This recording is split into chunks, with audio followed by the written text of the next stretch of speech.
પલસાણા 4 રસ્તે અંડરપાસ બનાવવા ધારાસભ્ય ઈશ્વર પરમારે નીતિન ગડકરી સમક્ષ રજૂઆત કરી.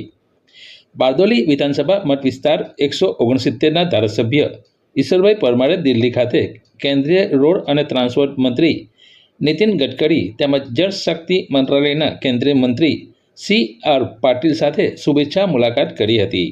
આ મુલાકાત દરમિયાન તેમણે નેશનલ હાઈવે નંબર 48 અને નેશનલ હાઈવે નંબર 53ના પલસાણા 4 રસ્તા ખાતે વધતા ટ્રાફિક ભાડાને નિયંત્રણ કરવા માટે કડોદરા 4 રસ્તાની જેમ અંડરપાસ બનાવવા બાબતે વિગતવાર રજૂઆત કરી હતી.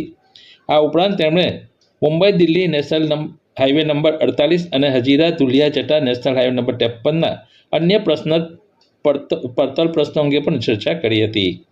આ પ્રસંગે બારડોલી લોકસભાના સાંસદ પ્રભુ વસાવા, સુરત જિલ્લા પંચાયત પ્રમુખ ભાવિનીબેન પટેલ તેમજ પૂર્વ પ્રમુખ બાળભાઈ પટેલ પણ ખાસ ઉપસ્થિત રહ્યા હતા.